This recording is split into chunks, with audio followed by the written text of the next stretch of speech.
여러분 안녕하세요. 아나운서 임현주입니다. 반갑습니다. 네, 안녕하세요. 선을 쓰는 신영철입니다. 반갑습니다. 네, 여러분 이렇게 정말 날씨 좋은 토요일 오후에 이렇게 영화 더 파더 보러 와주시고 그리고 GV에도 함께 해주셔가지고 정말 감사합니다. 저는 개인적으로 오늘 정말 설레고 또 기대를 많이 한 시간이었어요. 여러분을 만나는 시간이기도 했고 정말 오랜만에 GV에서 그리고 제 옆에 있는 신영철 평론가님을 제가 너무너무나 팬이었기 때문에 떨립니다. 네. 오늘 함께 많은 이야기도 나눴으면 좋겠습니다. 네. 선생님도 인사도 부탁드릴게요. 네. 저도 옆에 계신 임현주 선생님을 만나서 영광이고요. 그리고 저는 원래 사실 그 영화 GV 행사는 가끔 제안이 와도 거의 다 사용하는 편인데, 왜냐하면 제가 영화평론가가 아니라 문화평론가라서 영화 쪽 전문가가 아니기 때문에 사용을 하는데, 이번에는 그 주제가 또 이런 주제여서 이참에 공부를 좀 해보자라는 마음도 들더라고요. 그러니까 저한테도 멀리 있기만 한 주제는 아니기 때문에 좀 준비를 할 필요가 있을지도 모를 그런 주제라서 이참에 공부를 해보자 그런 마음으로 승낙을 했는데 영화평론가도 아닌데 제가 또 정신의학과 의사도 아니고 여러 가지로 참 이렇게 앞에서 떠들기가 애매한 주제여서 제가 오늘 생일인데 아침에 정말요? 네, 아침에 미역국을 먹는데 체할 것 같은 기분으로 지금까지 계속 답답한 심정으로 가지고 있습니다. 잘 부탁드립니다. 근데 선생님이 말씀은 이렇게 하셨지만 이 안에 내공이 또 엄청 있으신 분이고 저도 GV를 정말 많이 거절을 하셨다고 들었어요, 평소에. 그래서 더 귀한 시간이라는 생각이 듭니다. 선생님과 제가 대담 형식으로 오늘 진행을 하다 보니까 저희가 주거원이 받거니 이야기를 한번 나눠볼까, 선생님? 네. 영화 선생님 먼저 어떻게 보셨는지 소감을 좀. 네. 사실 저는 영화를 볼 때 이 영화가 어떤 영화다라는 배경 지식이나 정보를 일부러 보지 않아요. 그냥 맞닥뜨리려고. 근데 이 영화 보면서 정말 이렇게 약간 스릴러 처음에 몰입하게 되고 엄청 추리하게 되더라고요. 그래서 진짜 이거를 약간 힌트를 찾듯이 추리를 하다가 어느 순간에 그냥 포기했습니다. 포기했고 그냥 그 안에 흠뻑 빠져들었고요. 이런 영화가 가능했던 건 정말 배우들의 엄청난 연기 덕분이었고 또 하나는 이게 아버지라는 소재가 사실은 생각보다 흔한 소재가 아닌 것 같아요. 어머니라는 소재는 너무 많고 저도 평소에 어머니에 대한 생각을 많이 했지만 이 아버지라는 소재는 아버지였기 때문에 더 마더였으면 또 다른 느낌이었을 것 같습니다. 더 파더였기 때문에 많은 감정을 느꼈고 아버지가 만약에 나중에 홀로 있게 되신다면 그 곁에서 나는 뭘 할 수 있을까 그런 생각 그리고 내 부모가 혹은 내가 그런 치매 상황에 맞닥뜨리게 된다면 어떤 기분일까 라는 것들을 정말 많이 감정 체험할 수 있었던 그런 영화였습니다. 선생님 어떠셨어요? 네. 방금 말씀하신 것처럼 아버지 영화가 드물다라고 얘기하셨는데 실제로 치매를 소재로 한 영화들 중에서도 주인공이 남자인 경우보다 여자인 경우가 더 많아요. 제가 조사를 이번에 좀 해보니까. 근데 그 이유가 있더라고요. 그 치매 종류 중에 크게 이제 두 가지가 있는데 알츠하이머라고 불리는 뇌손상으로 인한 치매하고 그다음에 혈관 치매, 혈관이 막히면서 생기는 치매 두 가지가 있는데 알츠하이머 우리가 보통 많이 알잖아요. 그게 여성이 더 비율이 높대요. 그러니까 그걸 반영해서인지 모르겠지만 몇 편의 영화를 제가 찾아보니까 스틸 앨리스라는 영화도 있고 Away From Her라는 영화도 있고 이런 영화들이 유명한 영화들인데 다 주인공 여자입니다. 네, 그래서 저도 이번에 아버지가 주인공인 치매 영화가 드물었구나라는 바뀌었고요. 제가 방금 좀 아는 척을 했잖아요. 그 치매에 대해서. 제가 이걸 공부를 좀 했어요. 평생 펼쳐볼 일이 없었던 의학책을 좀 펼쳐봤는데, 이 영화가 일단 좀 좋게 평가할 만한 부분은 의학적 사실을 아주 진지하게, 충실하게 반영하려고 노력한 이야기더라고요. 혹시 여기 의사 선생님 계시면은 저를 지금 아마 속으로 비웃고 계실 텐데, 간단하게 어떤 면이 그런가 말씀을 드리면, 이게 치매 초기에서 중기로 넘어가는 과정의 그 시간대를 배경으로 한 이야기고요. 초기 때는 아직 자신의 의식이 어느 정도는 작동을 하기 때문에 자신의 변화를 자기가 직접 느끼는 거죠. 그러니까 혼란과 불안, 공포 이런 것들이 강하게 지배하는 그런 시기예요. 그 시기를 이제 다루고 있고 영상으로 구현을 한 거죠. 근데 그 증상 중에 중심 증상과 주변 증상이 있답니다. 근데 중심 증상은 기억력 장애, 그 다음에 진압력 장애라는 게 있어요. 진압력은 남쪽을 가리킨다라는 뜻의 진압력인데, 시간과 공간과 인간을 분별하는 그 기능이 장애가 생기는 겁니다. 근데 보통 이 시간, 공간, 인간 순서로 장애가 나타난대요. 이 영화가 그 순서까지 그대로 지킨 건 아니지만, 영화를 보다 보면은 시간의 혼란, 공간의 혼란, 그리고 인간에 대한 혼란, 이게 다 얽혀 있죠. 이거를 이제 영화 내용으로 잘 녹여놨고, 그리고 주변 증상 중에, 이거 꼭 일어나는 건 아니지만 중심 증상 때문에 이제 곁다리로 생겨나는 증상인데, 주변 증상 중에 가장 대표적인 게 망상이고, 그 망상 중에 도둑망상, 이게 가장 비율이 높답니다. 근데 이 영화에서 바로 그 도둑망상으로부터 시작을 하잖아요. 내식을 훔쳐온다. 그래서 간단하게 이 정도만 얘기해도 이 영화의 내용이 의학적 사실에 대한 아주 진지한 대적, 그러니까 뭔가 다른 감정을 자극하기 위해서 치매라는 소재를 이용하기만 한 그런 내용이 아니라 사실을 근거했기 때문에 우리한테 더 좀 무게 있게 다가오는 측면이 있지 않았나, 그런 생각을 해봤습니다. 선생님 정말 공부 많이 하셨네요. 네, 이게 답니다.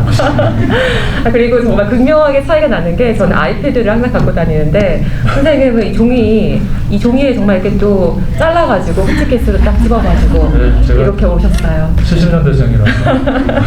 저도 그래봐야 80년대생입니다. 네. 네. 영화 정보는 좀 제가 공부를 좀 했어요. 예. 네, 영화의 정보에 대해서 아마 여기에 이 영화에 대한 정보를 이미 충분히 또 알고 오신 분도 있겠지만, 또 그렇지 못한 분들도 계실 테니까 제가 또 한번 얹어 보겠습니다. 일단 영화 연기 너무너무 인상적이잖아요. 너무 배우들이 연기를 잘하는데 이 배우들에 대한 이야기를 해야 될 것 같아요. 영화의 중심에 있는 주연 배우가 안소니 호킨스입니다. 눈치채셨을지 모르겠지만 극 중에서도 똑같은 이름을 쓰죠. 안소니. 그리고 실제로 안소니 호킨스가 1937년생이에요. 그러니까 우리나라 나이로 85살이고 극 중에서도 80대 노인 역을 맡았습니다. 그래서 극 중에 병원에 가서 인지 능력을 진단받으러 가는 장면이 나오는데, 그때 안소니의 생년월일이 실제 안소니 호킨스의 생년월일과 동일하다고 해요. 네. 그러면서 이 안소니 호킨스는 1992년에 양들의 침묵으로 아카데미 나무주연상을 수상을 했었고, 최근에는 두 교황이라는 작품에서도 호연을 펼쳤습니다. 혹시 양들의 침묵 보셨나요, 선생님? 그럼요. 네. 저는 보지 않아서. 봤죠. 네. 언제요? 고등학교 때. 그때도 강렬한 인상을 받으셨을까요? 그렇죠. 네. 네, 그렇다고 합니다. 반답으로, 네. 좋습니다. 그리고 이제 앤 역할을 맡은 올리비아 콜맨, 딸 역할을 맡았죠. 저는 이 영화를 봤어요. 2019년에 더 페이버릿 여왕의 여자에서 정말 엄청난 연기를 보여줬는데, 이 영화로 아카데미 여우주연상을 그해 탔습니다. 이렇게 쟁쟁한 배우들이 정말 영화를 이끌어가고요. 이 영화가 이번 달 4월 25일에 열리는 제93회 아카데미 시상식에서 6개 부분의 후보에 올랐어요. 미나리와도 많이 경쟁을 붙었다, 이렇게 많이 기사가 됐는데, 작품상, 그리고 안소니 호킨스가 나무주연상 후보에 올랐고요. 올리비아 콜맨이 여우주연상 후보, 각색상, 미술상, 편집상 이렇게 6개 후보에 올랐습니다. 또 이 영화의 감독도 좀 유의 깊게 볼 필요가 있어요. 좀 낯선 이름이긴 하잖아요. 근데 프랑스의 원래 극작가, 각본가입니다. 플로리아 젤러라는 감독인데 8년 전에 똑같은 동명의 연극을 올렸던 각색 극작가예요. 근데 직접 이 작품을 연출을 하면서 장편 영화 감독을 데뷔를 한 겁니다. 네. 근데 처음부터 이 영화를 쓸 때 앤서니 호킨스를 염두에 두고 배역을 썼다고 해요. 원래부터 안소니를 염두에 두고. 근데 정말 또 하나 인상적인 선생님, 정말 연출이잖아요. 연극적인 그런 거를 그대로 옮기다 보니까, 그 각본가가 감독이 되다 보니까 진짜 영화 속의 장면도 연극 무대 같습니다. 보시면 우리가 별로 많은 공간을 보지 않았어요. 거의 집 배경으로 나오고요. 그러니까 진짜 연극을 보는 것 같은 느낌인 거죠. 연극도 대부분 세트 무대가 두세 개 안에서 바뀌잖아요. 공간이 큰 변화 없이 아파트 중심의 실내가 중심이고, 보면 카메라 앵글도 일정했던 것 같아요. 네. 약간 관객의 그냥 눈높이에서, 그러니까 관객이 정말 캐릭터를 바라보는 듯한 그런 연출이었고, 그리고 진짜 인물이 딱 등장했다가 사라지고 할 때도 약간 연극적입니다. 갑자기 장면이 뚝 끝나고 갑자기 또 이제 앤서니가 문을 열면서 다음 장면이 뭐 좀 시작이 되고, 이런 것도 연극적인 연출과 좀 맞닿아 있고요. 세트 변화처럼 정말 작은 소품들, 그림, 뭐 의자 이런 것들로 좀 분위기 전환을 주고, 또 하나 인상적인 거, 등장인물이 단 6명에 불과합니다. 네, 배우가 많지 않죠. 맡았던 배우가 연극에서도 그 배우가 또 다른 역할을 맡기도 하고, 좀 상황은 다르지만 약간 그런 식으로 단 6명의 배우로 많은 역할들을 소화하고 있기 때문에 그 또한 약간 연극적인 느낌이 들고요. 그리고 저희 선생님이랑 아까 밖에서 얘기했는데 음악이 너무 좋잖아요. 진짜 음악이 분위기를 되게 압도하고 그런 긴장감을 주는, 이 또한 약간 연극적인 효과가 아닐까 합니다. 네. 자, 제가 질문을 계속 그럼 한번 이어가 볼게요. 근데 정말 이 영화의 또 치매 환자에 대한 영화 또 하나 독특한 거는, 대부분은 치매 영화를 쓸 때 그 주변인의 시각에서 그려지는데 이 영화는 치매 환자의 시각에서 그려지고 있어요. 그렇다 보니까 조금 극적인 효과나 관객이 느끼는 감정이 좀 색다릅니다. 이전에 우리가 좀 느껴보지 못했던 그런 감정을 느끼게 되는데, 어떻게 보셨어요, 선생님? 네. 그 당사자의 시선에서 이제 보고 있죠. 네. 근데 치매 환자니까 인지적으로 불완전한 상태의 주인공이고, 그래서 이걸 보다 보면 저는 이제 문학하는 사람이니까 문학 개념 중에 아시는 분도 있을 것 같은데, 믿을 수 없는 화자라는 개념이 있어요. unreliable narrator라는 개념이 있는데, 서술자가, 화자가 진실을 말하고 있는지 계속 의심이 되기 때문에 진짜 진실은 뭘까를 추리해 가면서 서술자의 말을 들어야 되는 그런 서사 기법, 그런 것들이 있죠. 그래서 이 기법은 주로 이제 스릴러, 추리소설 이런 데 많이 사용이 되는 그런 기법인데, 치매 환자가 주인공이 되니까 비로소 이게 믿을 수 없는 화자와 같은 효과를 발휘하기 시작했고, 그래서 아까 선생님 말씀하신 것처럼 스릴러 같은 느낌을 준다. 진실과 거짓에 대한 판단을 우리가 직접 해야 되니까 그 효과를 잘 살린 작품이라는 생각이 들고요. 근데 이런 기법을 사용한 영화가 또 있었나 생각을 해보니까 뭐 알고 보니까 주인공이 망상이었다더라, 뭐 이런 것들이 많이 있는데, 치매 환자가 나오는 당사자가 믿을 수 없는 화자 역할을 하는 영화가 있었나 생각해보니까 하나 있었어요. 살인자의 기억법이라는 영화를 보셨는지 모르겠어요. 네, 봤습니다. 예, 흥행이 그렇게 성공은 못했기 때문에 아마 못 보신 분들도 많을 것 같은데, 그 원작 소설 김영하 작가가 썼잖아요. 그 소설은 믿을 수 없는 화자를 정말 맵시 있게 잘 활용한 소설이에요. 그게 뭐 거의 반 이상이라고 해도 과언이 아닐 정도인데, 이게 이제 영화로 옮겨질 때는 소설과 영화의 차이를 고려해서 똑같이 하면 안 되고, 소설적인 효과를 영화적인 효과로 비등하게 구현을 해야 되는 거잖아요. 그러니까 이게 복잡해지는데, 살인자의 기억법은 감독님한테 좀 죄송한 얘기지만 그다지 성공적이지 못했어요. 그 이유가 뭐냐면 그 영화 안에 주인공 설경구 씨가 했던 그 캐릭터가 직접 영화 안에서도 화자로 움직여요. 나는 요즘 일기를 쓴다. 그러면서 나레이션을 합니다. 그러니까 소설의 그 화자를 그대로 가져온 거죠.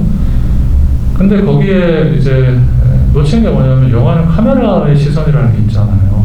그러니까 소설에서는 서술자의 목소리만 믿고 갈 수밖에 없는데 영화에서는 주인공이 아무리 자기 나름대로 나레이션을 해도 우리는 화면을 또 따로 보니까 서술자라는 카메라라는 서술자가 같이 움직이는 거죠. 근데 이게 정리가 안 되는 거예요. 그래서 주인공은 계속 자기의 혼란을 막 심각하게 얘기를 하는데 정작 카메라는 이건 사실이야 하고 거의 관객들에게 알려주듯이 찍고 있어요. 그래서 이를테면 김당길 씨가 했던 그 역할이 진짜 살인자인지 아닌지 소설에서는 헷갈리거든요. 이게 주인공의 망상일 수도 있으니까. 근데 영화에서는 김당길 씨가 처음 나올 때부터 아주 살인마스러운 어떤 전형적인 표정 같은 걸 지으면서 내가 살인자다라는 걸 거의 드러내다시피 하니까 주인공이 혼란에 빠져 있는 모습이 답답하게만 느껴지는 거죠. 그래서 그런 구조적인 실패가 있었던 것 같은데 이 영화는 보셨다시피 카메라가 이 주인공의 시점 쇼트라고 하죠. 그걸 그대로 따라가는 건 아니지만 그러니까 별도의 자리에서 찍고 있지만 중립적이라고 할까? 이 인물의 말이 진실인지 아니면 딸의 말이 진실인지를 판단하지 않는 카메라로 계속 찍었다는 느낌이 들어요. 그리고 영화적으로 바꾸는 그 어떤 기술 이런 것들을 고민할 필요가 있는데 그걸 이제 고민을 해서 실행을 했죠. 이를테면 제가 아까 진압력 장애라는 걸 썼잖아요. 시간, 공간, 인간. 이게 다 간자가 붙죠. 사이 간자 다 붙고 그 안에 놓여있는 시간과 공간과 인간 안에 놓여있는 사람의 그 분별이 흐려질 때 그 시간과 공간과 인간이 다 공포가 되어버리는 그런 거를 영화적으로 구현할 수 있는 방법이 뭘까? 이거를 주인공이 혼자 헷갈려하는 것만 보여준 게 아니라 영화적으로 시간의 경우에는 편집을 이렇게 맞물리게 해가지고 아까 나왔던 화면이 그대로 다시 나오게 해서 관객도 똑같은 그 혼란을 경험하게 해주고 공간에 대해서는 같은 공간인데 약간씩 바꿔서 여기가 자기의 집인지 딸의 집인지 헷갈리게 하는 걸 우리도 느끼게 해주고 그리고 인간에 대한 혼란은 배우를 캐릭터를 맡는 배우를 바꿔버려버렸어. 똑같이 느끼게 해줬잖아요. 그러니까 생각해보면 아주 창의적인 방법을 썼던 거죠. 그래서 이 영화는 정말 스릴러 같은 느낌이 살지 않았나 한번 분석 비슷한 해봤습니다. 너무 좋은 분석이었어요, 선생님. 진짜 정말 경청에 들었고, 근데 저는 이 안소니 호킨스의 인터뷰를 또 전 좀 첨언을 할까 해요. 이 캐릭터를 연기하면서 참고한 인물 여기 나왔죠. 여기에도 이 인터뷰집에 나왔는데 아버지를 본인은 연기했다고 생각을 했다. 그러니까 아버지가 정말 죽음에 가까워질수록 굉장히 날카롭고 매서웠고 화가 나 있었고 굉장히 두려워했다. 그래서 아버지를 생각하면서 연기를 하니까 연기하기가 좀 쉬웠다라는 이야기를 했었고 정말 이 치매 환자의 시각에서 이 영화가 전개가 되다 보니까 정말 처음 느끼는 기분이었던 것 같아요. 일단 어떤 환경에 대한 이해가 되더라고요.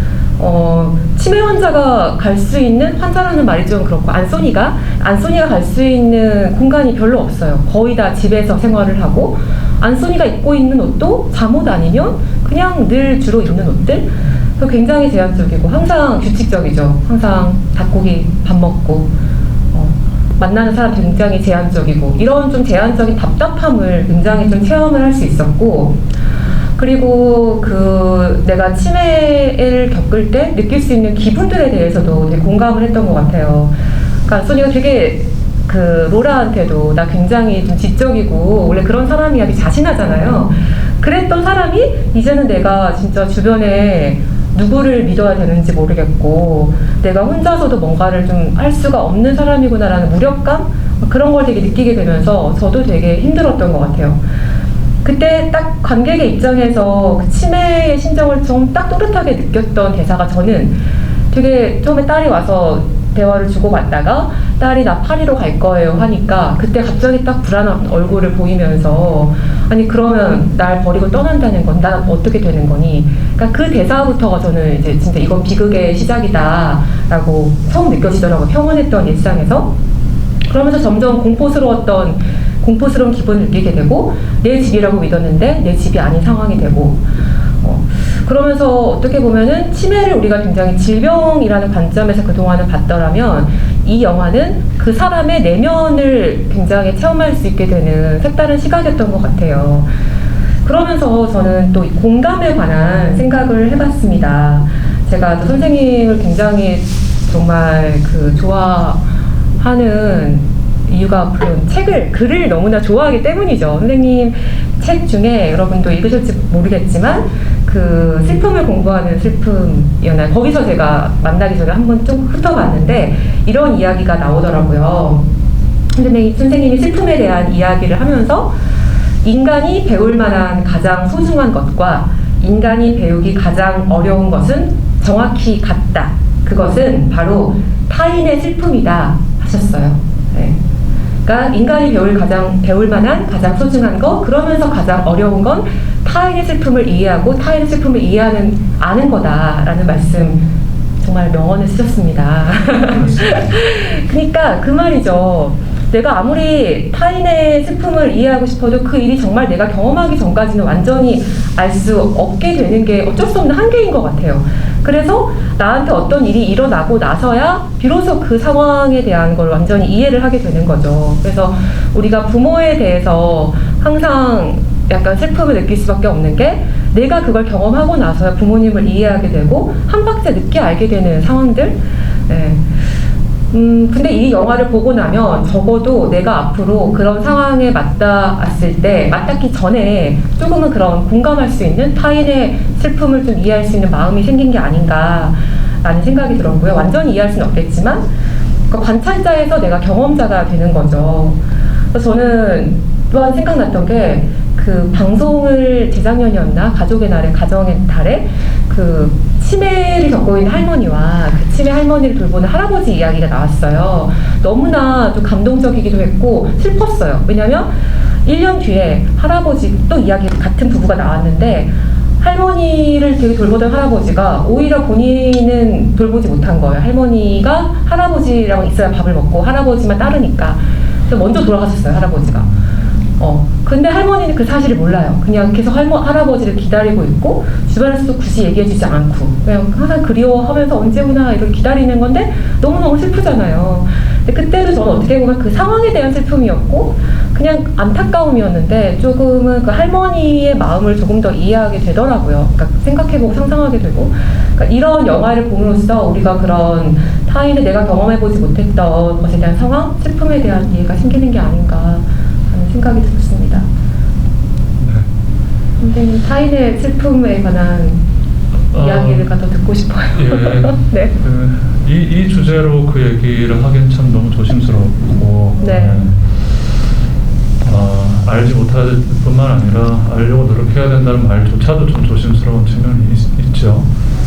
지금 말씀하신 것처럼 돌보는 사람이 먼저 죽기까지 할 정도로 힘든 거가 바로 치매의 특징인데 이것도 제가 좀 조사를 해보니까 어떤 문제가 있냐면은 그 육체적으로 당연히 힘들고 근데 그것보다 더 힘든 건 이제 심리적인 고통인데 그 돌보는 사람이 심리적으로 고통스러운 이유가 치매 환자가 아까 제가 중심 증상과 주변 증상을 나눴잖아요. 그 주변 증상 중에 망상 같은 게 있다라고 말씀을 드렸는데 이 망상이 도둑망상 같은 경우만 해도 네가 내 물건 훔쳐갔지 이렇게 되니까 자기만의 망상에 빠져 있는 게 아니라 누군가를 공격하는 방식으로 표현이 되는 거예요. 근데 그 누구를 공격하느냐 하면은 가장 가까이 있는 사람, 가장 간병의 책임을 맡고 있는 사람한테 이 공격이 간다는 겁니다. 가부장제 사회에서는 특히 그 역할은 여자의 역할이었죠. 그래서 일본에서 연구한 결과를 보면은 시어머니가 치매에 걸려도 주된 간병 역할을 하는 사람이 며느리가 역할을 많이 하고 그리고 이제 뭐 친엄마, 친아빠의 경우에는 이제 또 딸이 역할을 하는 거죠. 그러니까 이 며느리하고 딸들이 이 고통에 이제 많이 시달리는데, 근데 왜 하필이면 가장 가까운 사람한테 그런 공격성을 드러내느냐 하면, 사실은 자신이 지금 이 사람에게 전적으로 의지할 수밖에 없는 상황이 되어가고 있다라는 것을 자기도 아는 거예요. 아는데 그걸 인정하기가 싫은 상태가 된다는 겁니다. 예를 들면 이 안소니처럼 스스로 지적이라고 생각하고 독립적인 인간이라고 생각하는 사람일수록 자신의 그런 의존성에 대해서 견디지를 못하는 거예요. 그러니까 약자가 되어가고 있기 때문에 약자로서 오히려 반격을 하는 것이라는 분석들을 하더라고요. 그리고 의존한다는 것은 이제 버려질까봐 불안해진다는 뜻이기도 한데, 이 사람이 나를 버릴까봐 불안해서 그걸 미리 당겨가지고 너는 나를 버릴 사람이지, 네가 무슨 생각하는지 다 알아, 이런 식으로 그 사람을 의심하고 나무라고 이런 방식으로 표현이 된다는 거예요. 그러니까 이 영화에서도 가장 고통을 받는 사람 중에 하나가 딸 앤이죠. 그렇죠? 어떤 식으로 고통을 받냐면, 육체적으로 힘든 것보다 너는 네 엄마를 닮아가지고 무뚝뚝하고 네 여동생보다도 훨씬 아빠한테 못하는 애고, 지금 헌신적으로 돌보는 사람은 바로 앤인데, 고맙다는 말은 갑자기 정신이 돌아온 것 같을 때 한두 번 툭툭 던지고 대체로 부정적이고 공격적이잖아요. 그러니까 이 사례가 주는 아이러니는 뭐냐면, 가장 헌신적인 사람이 가장 고통받는 그런 상황이 된다는 거죠. 이게 치매라는 병이 주변 사람에게 주는 고통의 본질인 것 같더라고요. 네, 정말 아마 영화를 보면서 우리가 안소니는 상상하게 되죠, 그 기분을. 근데 애는 그냥 공감이 바로 됐을 것 같아요. 왜냐면 우리는 부모를 보고 있으니까, 나이가 들어가는 부모를 보고 있으니까. 그러면서 진짜 그 주변인의 고통, 특히 가족의 고통, 딸의 고통, 그 두 가지 마음이 있는 것 같아요. 부모에 대한 안쓰러움과 함께 정말 그런 책임감과 함께, 그럼에도 내 삶을 또 나는 살아가고 싶은, 그렇게 또 탈출하고 싶은 두 가지 마음이 드는 거죠. 그래서 앤의 표정을 보면 그 안소니와 함께 있을 때는 항상 그 웃고 있어요. 억지로라도 웃고 있고, 근데 안소니가 없는 장면에서는 항상 지쳐 보이고 슬퍼 보이고 눈물을 흘립니다. 그러니까 지적이었던 아버지가 변하는 모습을 보는 게 너무나 고통스럽고, 그러면서 또 한편으로는 부담스러운 거죠. 그 짐이 나에게 올 것 같으니까. 그래서 어떤 책에선가 그런 이야기를 읽었어요. 그러니까 우리가 부모와 어떻게 보면은 자유로울 수 있는 시간, 부모와의 관계가 좀 자유로울 수 있는 시간, 그게 매우 짧다는 거죠, 인생에. 그러니까 어릴 때는 내가 어떻게 보면 부모가 나를 되게 키워줬고, 나는 그런 부모에게 되게 속해 있었고, 그러다가 좀 뭐 20살이 넘고 이럴 때 길지 않은 시간인 것 같아요. 한 몇 년간의 시간 동안 조금 자유롭게 각자의 삶을 살다가 어느 순간 갑자기 부모가 되게 나이 들어 보이는, 늙어 보이는 순간이 오죠. 그때부터는 점점 이제 부담을 느끼고 내가 부모를 어떻게 해야 되나라는 혼란에 빠지게 됩니다. 그래서 저는 최근에 저의 좀 경험이 떠올랐는데요. 제가 작년에 어머니에 대한 글을 쓰다가 자연스럽게 할머니에 대한 생각까지 미치게 되더라고요. 근데 할머니를 몇 년간 좀 잊고 살았어요. 그러다가 그다음 엄마한테 이제 그러고 보니까 할머니 어떻게 지내시냐, 정말 좀 못된 손녀긴 한데 되게 좀 뒤늦게 생각이, 진짜 잊고 살다 너무 저도 바쁘게 살다 보니까, 근데 할머니가 조금 치매를 조금씩 증상이 오고 있다라는 얘기를 들었었는데, 진짜 할머니를 좀 뵈야겠다는 생각이 들더라고요. 그래가지고 작년 휴가 때, 항상 휴가 때는 저 혼자 놀러 다녔는데 많이, 처음으로 가족을 좀 보러 갔어요.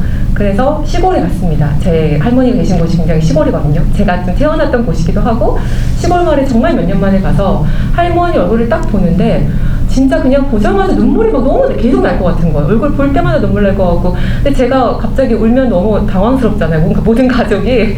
그래가지고 정말 눈물을 꾹 참으면서 계속 막 목으로 넘겼는데, 저는 이제 그런 안타까움을 되게 느꼈는데, 할머니의 그런 사라져가는 모습들, 막 이런 것들.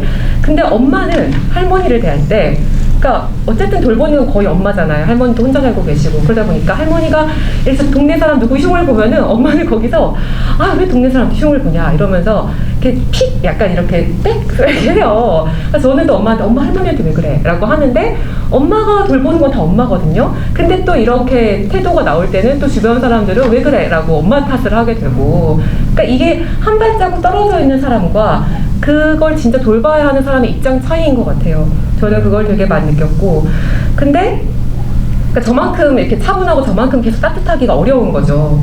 근데 또 하나 다른 관계가 영화에서 나오는데 폴이죠, 폴. 그게 사위인데 사위란 입장은 또 하나 좀 독특하죠. 관찰자이면서 직접적으로 얽혀있지 않으면서 또 다른 이해관계인데, 그러니까 내가 왜 희생을 해야 되는지에 대한 생각을 계속 하게 되는 거죠. 그래서 이제 불만을 직접 안소니에게 언제까지 여기 계실 거냐, 이탈리아 휴가 아버지 때문에 못 갔다, 이런 이야기를 하는 게 정말 그 주변인의 이해관계가 되게 보이더라고요. 그러면서 또 하나 이해관계가 보였던 거는 간병인은 이제 되게 많이 걱정하는 앤에게 치매 겪으면 다들 많이 저러세요, 이렇게 조금 더 객관적인 얘기를 할 수가 있고, 좀 그런 다양한 좀 입장을 좀 볼 수 있었습니다. 누구를 원망하기 쉽지 않은 것 같아요, 진짜. 그렇죠. 네. 네. 그 영화 안으로 좀 들어가면 이제 상징이라고 할까, 이런 것들이 또 있죠. 그러니까 뭐 아주 복잡하게 가려져 있는 상징들은 아니지만, 뭐 이를테면 시계 같은 거, 네. 이런 것도 얘기하면 해볼 만할 것 같은데. 맞아요. 네. 자꾸 시계를 찾게 되고, 내 시계 어디 갔냐. 근데 이게 처음에는 그냥 시계를 진짜 잃어버려서 그런다 싶었는데 마지막 순간까지도 계속 시계를 찾잖아요.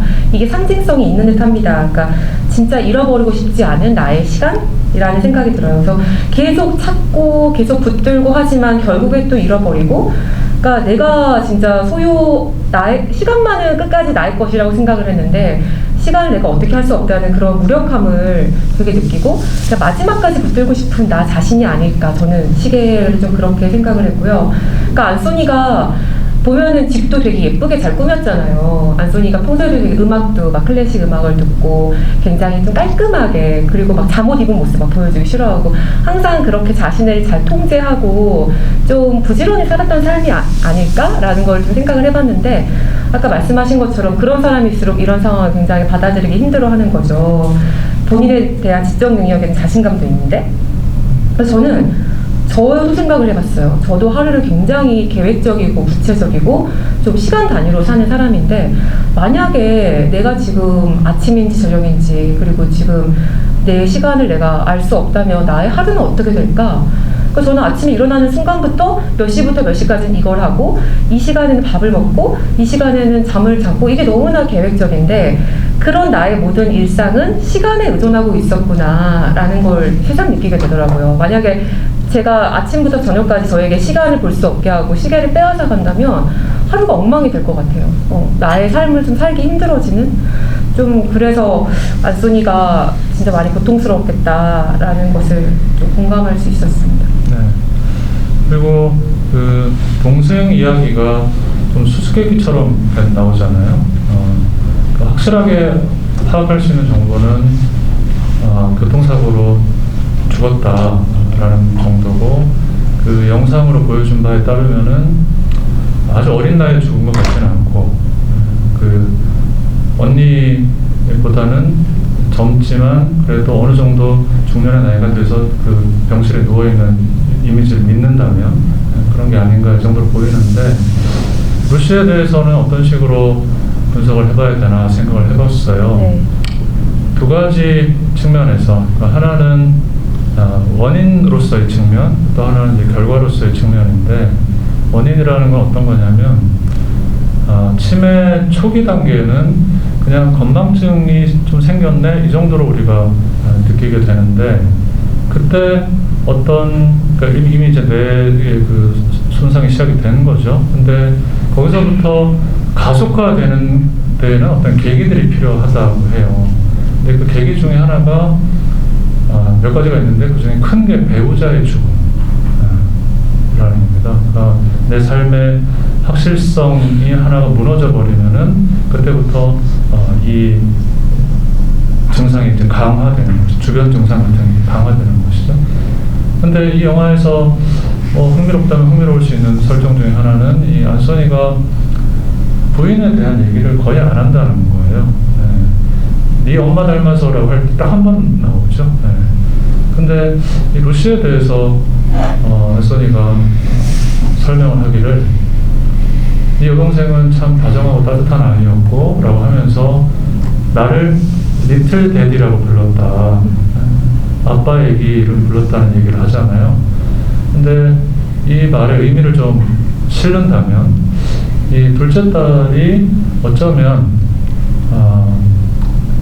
아빠가 일찍 엄마를 여의고 홀로 이 두 딸을 이제 키우는 과정에서 이 둘째 딸이 아빠에게 엄마 같은 느낌으로 좀 다정하게 정서적인 만족감을 주로 줬던 딸이 아닐까라고 생각을 해볼 수 있죠. 그러니까 아내가 죽은 거는 좀 옛날 일이라고 친다면 이 딸이 죽는 순간 이 아빠한테는 그 배우자의 죽음과 맞먹는 충격이 왔을 수도 있겠다. 이런 추정을 한번 해본다면 그러면 이 루시의 죽음의 역할은 원인의 역할을 갖는 거죠. 근데 결과로서의 의미라는 건 뭐냐면 이 아버지의 말을 믿지 않는 거예요. 우리가 믿지 않는다면 루시에 대한 그 모든 미화와 아버지의 이 가치평가는 앤에 대한 비난을 하기 위해서 동원되고 있는 논리에 불과하다. 이렇게 생각해 볼 수도 있죠. 그러니까 아까 제가 말씀드린 대로 가장 의지하게 되는 사람한테 양가 감정을 느낀다고 했단 말이죠. 그러니까 이 앤을 비난하기 위해서 네 동생은 그렇지 않았는데 너는 왜 그러냐. 그러니까 실제 루시보다 훨씬 미화되고 없던 일도 막 생기고 이런 일이 될 수가 있는 거죠. 근데 그럴 수 있겠다고 추정해 볼 수 있는 근거가 뭐냐면 영화 후반부에 이제 병원 가기 직전에 이 앤서니가 거의 폭발하다시피 할 때 사이한테 맞았다고 생각하면서 울 때 그때 이 첫째 딸이 아빠한테 그 얘기를 해요. 리틀 데디라고 하면서. 그러니까 어쩌면은 리틀 데디라고 말해왔던 것은 바로 옆에 있었던 앤일 수도 있는데 이 아버지가 그 주변 증상 때문에 그 말을 루시가 한 거라고 머릿속에서 조작을 해버린 건 아닐까. 이렇게 생각한다면 루시는 좀 헛개비 같은 존재가 되는 거죠. 그러니까 이 영화에서 그 헛개비 같은 상징성을 유지하려면 오히려 정보를 줄이는 게 맞다고 판단해서 루시 캐릭터에 대한 설명이 부족했던 게 아닐까 이런 생각을 해봤습니다. 와, 이건 정말 좋은 생각지도 못했던 해석이라 너무 흥미롭고요. 저는 루시에 대해서 조금 다르게 생각을 해봤어요. 그러니까 그 치매를 겪는 증상 중에 하나가 과거의 기억이 오히려 더 또렷해지면서 뒤죽박죽 되는 그 증상이 있다고 합니다. 그래서 저는 둘째 딸인 루시를 안소니가 정말 그냥 진짜 예뻐했고 사랑했다. 근데 루시가 죽음이 너무 아픈 거죠. 너무나 사랑했기 때문에. 근데 너무 아픈 기억은 좀 잊혀지는 것 같아요. 저는 최근에 어떤 해를 떠올리다가 그 해에 내가 뭘 했지? 저는 매 해마다 내가 뭔가를 했다는 걸 되게 좀 특징적인 걸 기억하는 편인데 어떤 한 해는 정말 생각이 안 나는 거예요. 그래서 내가 진짜 이 해에 뭘 했지? 좀 다이어리를 보니까 그 해가 너무너무 힘든 해였어요. 그래서 오히려 너무 힘든 기억은 내가 좀 억지로 잊게 되는 거구나. 나도 모르게 라는 생각을 하면서 루시를 너무 사랑했기 때문에 진짜 억지로 잊었지만 이 치매라는 증상을 겪으면서 다시 그게 살아나는 게 아닐까라는 생각을 했고 최근에 읽었던 한 소설에서도 그런 장면이 나왔습니다. 최근에 한 소설에 아버지가 이제 조금 아프기 시작했고 그때 딸이 몇 년 만에 아버지를 찾아왔는데 아버지가 되게 강한 줄 알았는데 만나면 그냥 수시로 눈물을 막 흘리고 막 몽유병처럼 밤에 돌아다니고 이미 세상을 떠난 사람들을 막 찾고 이런 게 너무 당황스러운 거예요. 근데 오히려 그런 모습을 보면서 아버지를 되게 이해하게 되는 거죠. 아, 내가 몰랐던 아버지가 이런 시절을 겪었었구나.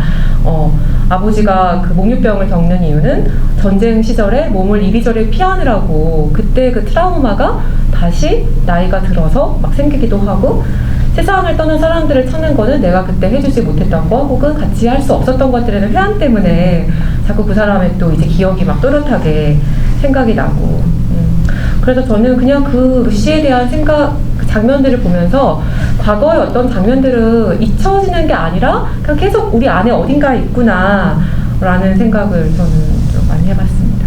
네. 근데 진짜 영화가 되게 막 추리극처럼 약간 스릴러처럼 흘러가다가 그 요양원에 가는 장면부터였을까요? 갑자기 안소니가 이제 되게 나약한 모습처럼 보이게 되는 순간 있잖아요. 갑자기 막 눈물을 터뜨리면서 막 엄마를 찾고 그 장면은 선생님 어떻게 보셨어요? 예, 그게 이제 핵심인 것 같죠. 거기로 가기 위해서 만든 영화가 아닌가 싶을 정도인데, 그 영화의 구조를 90분밖에 안 되니까 복잡할 것도 없는 구조지만 이 증상이 악화되는 경로를 따라가는 구조라는 것을 우리가 느낄 수 있죠. 아까 제가 말씀드린 것처럼 그게 이제 응축돼서 폭발하는 장면이 그 병원 바로 직전 장면인데, 그 이전에는 시간, 공간, 인간에 대한 혼란이 좀 큰 덩어리로 발생한다면은 그날 이제 로라가 어제 인사 나눈 로라가 오늘 옵니다라고 했던 그날에는 그 모든 혼란이 한꺼번에 짧은 시간 안에 다 일어나요. 시간도 헷갈리고 그 다음에 공간도 여기가 내 집인지 딸 집인지 헷갈리고, 그리고 인물에 대한 혼란도 보통은 한동안은 특정 배우하고 이야기를 하다가 이제 그 다음날 다른 배우로 바뀌고 뭐 이런 식인데, 그때는 딸이 아빠 로라 왔어요 했는데 로라가 나타나면 딸은 없어져 버리고, 그렇죠? 그 다음에 갑자기 사이가 나타나고, 사이가 나타나서 뺨을 때리고, 이런 식으로 그 큰 단위에서 벌어지던 일들이 작은 단위에서 압축적으로 한꺼번에 일어나 버리니까 이 아버지 입장에서는 이제는 정말 통제 불가능한 상태가 돼버리고 완전히 무너져 내리는 것이죠. 바로 이 장면 다음에 이제 병원 장면이 나오잖아요. 중간에 그 둘째 딸 죽은 병실 장면이 한번 사이에 들어가고, 그래서 그 병원을 옮긴 뒤에 안소니가 하는 질문이 중요해 보이는데, 그 질문이 뭐냐면 Who am I?였어요. 병원에서. 그러니까 그 이전까지는 그 이분이 자기라는 중심은 일단 있고 그 중심이 기능을 잘 못하니까 불만스럽긴 하지만 자기라는 중심은 있고 주로 주변 사람들을 의심하거나 나를 혼란에 빠뜨리는 사람들을 비난하는 방식으로 움직였다면은 병원 온 뒤에는 중심이 무너져 버리는 거죠. 그러니까 내가 누구인지를 나 스스로도 모르겠다. 이름도 까먹어 버리잖아요. 그런 상태가 됐다라는 걸 스스로 인정해 버리니까 이제 아이가 돼 버리는 상태가 되는 거죠. 그래서 우리가 그 마지막 장면 보면 아기 같다라고 느끼면서 이제 마음이 아파지는데, 그 아이가 됐다라고 하는 표현을 우리가 많이 쓰잖아요, 치매에 대해서. 근데 그게 또 어떤 의미냐 생각을 해보니까, 아이는 인지 능력은 성인보다 훨씬 떨어지죠. 근데 감정은 있어요. 그렇죠? 그러니까 외롭고 슬프고 엄마 아빠가 나를 안 사랑하는 것 같고 뭐 이런 감정은 다 느끼잖아요.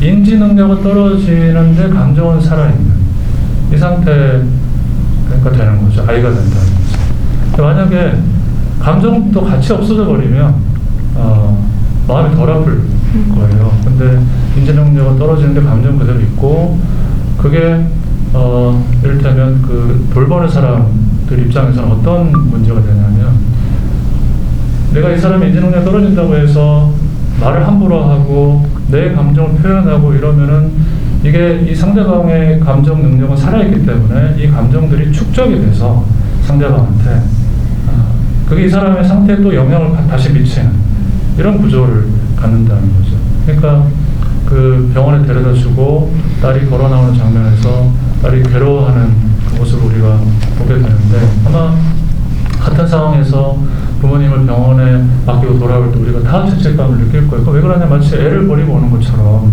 그죠? 지금 어머니가 혹은 아버지가 버려졌다라는 그 감정을 분명히 느끼고 있을 텐데 그걸 내가 외면하는 거잖아요. 환자의 두 부분 중에, 인지와 감정 중에 감정의 영역이 살아있다는 걸 외면하지 않으면 병원에 버리는 게 아니죠. 병원에 입원을 시킬 수가 없는데 그걸 외면함으로써 입원을 시키는 거니까 그 순간에 누구나 죄책감을 느끼지 않을 수가 없는 이런 상황이 된다는 것이죠. 근데 아이의 경우에는 인지 능력은 떨어지고 감정만 있는 이 상태가 모두에게 오히려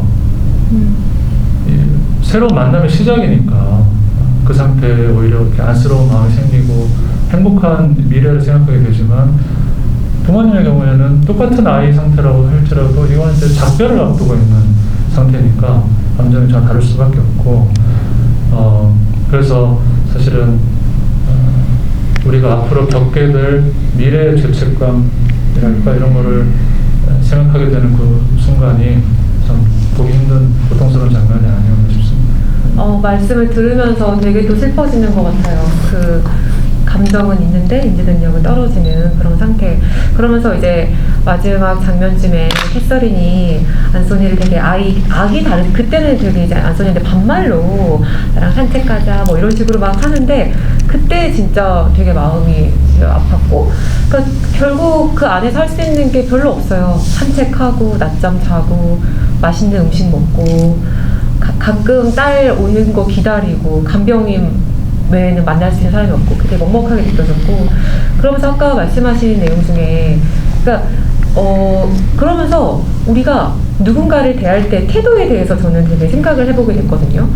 내가 경험해보지 않은 거에 대해서는 내가 저 사람한테 어떻게 너무 공손하게 대해도 너무 무례한 게 오히려 될 수가 있고, 그렇다고 차갑게 대할 수는 없고, 저는 좀 그런 좀 태도에 대해서 좀 생각해 봤어요. 우리가 치매를 겪는 사람들에 대한 태도, 우리가 어떤 인식을 가져야 되는지, 어떤 변화가 필요할지에 대한 좀 생각을 해봤는데, 로라였나요? 그 간병인? 네. 간병인한테 아이처럼 대하지 말라고 말하잖아요. 네. 그래서 진짜 치매를 겪고 있어도 여전히 자기가 주체성을 갖고 살아가고 싶어하는 사람이라는 거죠. 그리고 의심이 들고 혼란이 들고 이런 게 어떻게 보면 내 의지와는 무관한 거기 때문에, 우리가 정작 진짜 그 사람의 몸을 케어해 주는 것도 중요하지만 그 마음을 되게 다루는 게 중요하겠다라는 생각을 좀 해봤어요. 선생님 혹시 좀 우리 사회가 치매에 대해서 가져야 할 태도 이런 거에 대해서 생각해 본 적 있으실까요? 이번에 생각해봤죠. 네. 이것도 제가 생각할 내용이라기보다는 이 정신의학 전문가분께서 생각하셔야 될 내용인데, 그분들의 생각을 제가 좀 살펴보니까 이런 얘기들을 하시더라고요. 그 전엄사에 대한 설문조사 이런 거를 하면 당신이 치매에 걸렸을 때 어떻게 하고 싶냐, 거의 대부분 전엄사 하겠다. 근데 그 이유가 일본과 미국이 또 다르게 나오는데요. 흥미롭게도 미국 사람들은 내가 나를 통제하는 능력을 상실하는 것에 대한 공포 때문에, 자립감에 대한 두려움 때문에 전엄사를 택하는 비율이 높고, 일본 사람들은 아마 예상하시겠지만 집안 사람들에게 폐를 끼치는 상황을 견디기 어렵다, 그래서 죽겠다, 이렇게 답을 한다는 거예요. 근데 이건 누구도 겪어보지 않은 일에 대한 판단을 각자 하는 건데, 이런 판단은 사실 사회적으로 주어져 있는 선입견들에 의해서 작동하는 경우가 많을 수밖에 없죠. 근데 그 선입견 중에 하나가 이 용어 자체에 들어있다라는 얘기들도 많이 하시더라고요. 그러니까 무슨 말이냐면, 치매라는 이 용어가 아시는 분 아시겠지만 이 어리석을치이고 어리석을 매예요. 그러니까 거의 같은 뜻의 두 글자를 반복해서 쓴 건데, 바보 같고 바보 같다 뭐 이런 뜻이 되는 겁니다. 그러니까 이렇게 우리가 계속 이 병을 부르는 한 이 병에 대한 공포는 더 가중될 수밖에 없죠. 그 영화에서는 디멘시아라는 말을 쓰는데, 디멘시아에서 이 멘트는 이제 멘탈리티 그 멘트라서 앞에 D가 붙어가지고 그냥 정신이 없어짐 뭐 이런 의미가 되는 거고, 일본에서는 이 치매라는 말을 우리랑 같이 쓰다가 2005년에 바꿨대요. 인지증이라고. 인지 능력에 장애가 있다 그래서 인지증으로 바꿨답니다. 근데 사실 정확하게 하자면 불인지증이라고 해야 되는 게 더 맞죠. 근데 그 조현병이란 말처럼, 조현이란 말도 현을 조율한다라는 뜻이잖아요. 뭔가 정신적인 통제 능력에 문제가 있다는 뜻인데, 그것도 조현이 안 되는 상황인데, 사실은 조현병이라는 것은 그거랑 뭐 단어의 구성 원리가 비슷한 거죠.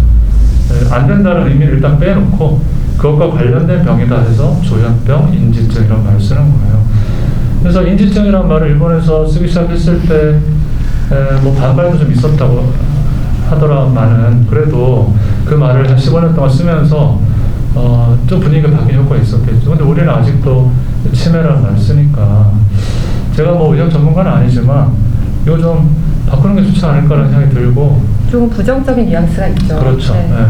그리고 아까 제가 중핵 증상, 주변 증상 나눠서 말씀드렸었는데 중심 증상은 이거는 뭐 방법이 없대요. 누구나 다 나타나는 것이고 어쩔 수 없는 건데 주변 증상은 누구는 도둑망상이 있고 누구는 뭐 질투망상이 있고 배우자를 의심하는 질투망상이 있는데 이런 거는 그 사람의 성격과 그 환자가 지금 놓여있는 환경의 영향 속에서 발생하는 것이기 때문에 그거는 거꾸로 얘기하면 가변적인 거라는 거예요.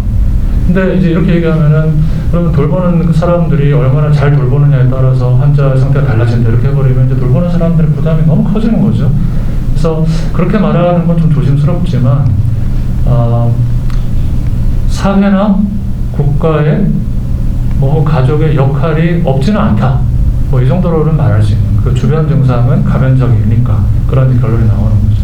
그러니까 이런 걸 생각하면은 이미 일본은 그 발전해 있는데 우리도 이 치매가 사회적인 문제라는 것을 고민해야 될 필요가 있다는 것이 단순히 뭐 도덕적으로 뭐 그래야 되니까가 아니라 의학적으로도 이 주변 증상의 관리라는 측면에서는 과학적인 근거가 있는 것이고 주변 증상이 어떻게 관리되느냐에 따라서 이 환자가 정말 존엄사라는 말 그대로 이들은 죽지 못해 살아있는 존엄하지 않은 인생이다라고 하는 의미가 주변 증상의 관리 여부에 따라서는 달라질 수 있기 때문에 그 점도 생각하게 만들어주는 그런 용어의 변화가 필요하다.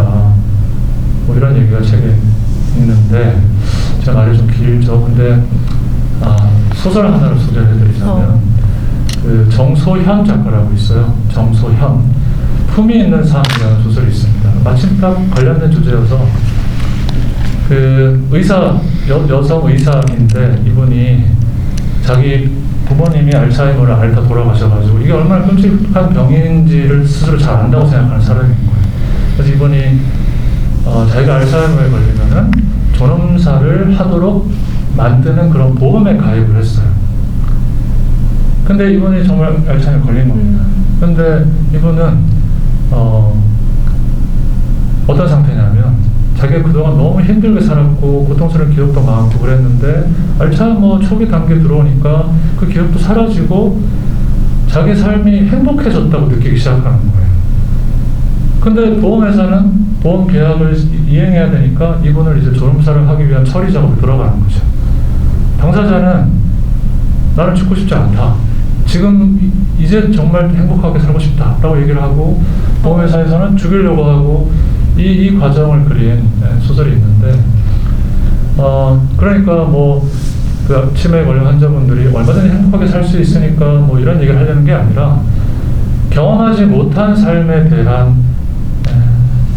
판단과 평가가 위험할 수 있다라는 생각 정도는 그거에 대한 경허함 같은 것들은 가질 필요가 있는 게 아닐까라는 생각 정도는 하게 해주는 소설인 거죠. 그래서 품이 있는 삶. 네, 품이 있는 삶이라는 단편 소설인데 한번 소개를 해드려봅니다. 네, 저희가 이제 벌써 마무리할 시간이 다 돼가가지고 이제 마지막으로 나누고 싶은 이야기 한 가지씩 선생님 해보면 어떨까 해요. 이 영화를 보고 저는 이 영화를 보면서 저는 요즘에 진짜 어느 순간 삶의 유한함에 대해서 늘 그런 얘기 많이 듣지만 요즘 진짜 더 많이 느끼게 되는 것 같아요. 그냥 내 주변에 있던 사람들이 갑자기 어느 날 어떤 이유로든 갑자기 세상을 떠나기도 하고 그러니까 그런 유한함을 되게 느끼면서 옛날에는 저 혼자서 잘 살 수 있다. 되게 이런 사람이었는데 나이가 들어갈수록 부모님과의 시간이 너무나 귀하게 느껴지고 그렇더라고요. 그래서 그렇게 가능해지고요. 그래서 저는 나이가 든다는 게 꼭 나쁜 일만은 아니구나. 부모님과 친구가 될 수 있고 되게 미웠고 되게 너무나 격렬하게 충돌했던 부모를 조금은 이해할 수 있는 그런 마음이 생기는 게 아닌가라는 생각을 되게 많이 했습니다. 그러면서 마지막에 그 캐서린 요양원에서 캐서린의 태도가 저는 조금 인상적이었어요. 우리가 되게 마음과 달리 부모님에게는 되게 잘 안 되잖아요. 그런 인내심이 잘 안 나오잖아요. 근데 좀 그런 태도, 그런 인내심이 내 태도가 될 수 있도록 해야 되지 않을까, 그런 노력이 필요하지 않을까라는 생각도 해봤습니다. 네, 저는 여기까지 하고 선생님 마무리 마지막. 예, 방금 말씀하신 것처럼 이 돌봄의 능력이라고 할까 이런 것도 타고나는 게 아니고 배워서 익혀야 되는 것인데 최근에 이 돌봄이라는 주제가 사회적 이슈가 됐잖아요. 코로나 거치고 하면서 특히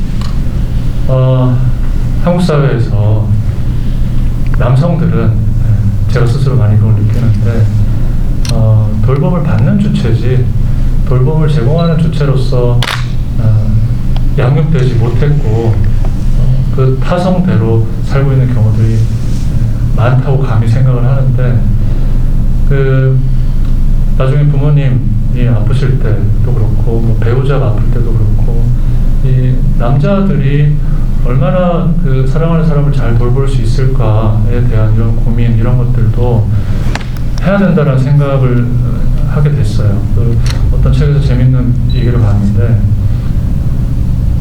남편이 병에 걸려서 병실에 누워 있으면 아내들이 와서 열심히 이제 돌봄 노동을 한다는 거죠. 근데 아내들이 누워 있으면은 남편들이 오긴 오는데 아내들이 남편한테 가라고 그런다는 거예요. 오지 말라고. 그래서 왜 그러냐고 물으면 도움이 하나도 안 되고 오히려 병실에 온 이 남편을 자기가 또 돌봐야 된다는 거예요. 남편들은 미안해서 와가지고는 뭐 앉아는 있는데 신문이나 보고 있고 그러면 남편이 배고프다 그러면 아픈 사람이 일어나서 뭐 먹을 걸 챙겨줘야 되고 이런 상황이 지긋지긋하니까 오히려 오지 말라고 한다는 거죠. 근데 얼마나 참 씁쓸한 상황이에요. 그렇죠? 그러니까 저도 요새 그런 고민을 많이 하고 있고 돌보다라는 말을 영화에서도 look after라는 표현을 쓰잖아요. 쫓아가면서 봐야 된다는 거잖아요. 근데 우리말에도 돌보다라는 말 속에는 보다가 있잖아요. 그러니까 이 사람을 봐야 돼요. 계속. 이 사람에게 뭐가 필요한지. 이 사람이 지금 요 1분 뒤에 필요할 게 뭔지를 내가 미리 그 1분 뒤로 가서 그 1분 뒤의 시간을 미리 살고 와서 이 사람한테 필요한 걸 제공하는 거. 이게 돌봄인데 그러려면은 사랑하는 사람을 지켜볼 줄 알고 필요한 거를 제공할 줄 아는 능력이 필요하겠구나 이런 생각을 이 영화를 보면서 새삼도 했습니다. 네. 돌보다의 보다를 좀 방점을 찍게 되네요. 선생님 너무 좋은 말씀 감사합니다. 저희가 이야기 나누다 보니까 벌써 마칠 시간이 됐네요. 여러분 오늘 함께 해주셔서 정말 감사드리고요. 여러분에게도 좋은 시간이었기를 바랍니다. 같이 인사드릴까요? 네. 여러분 고맙습니다. 고맙습니다.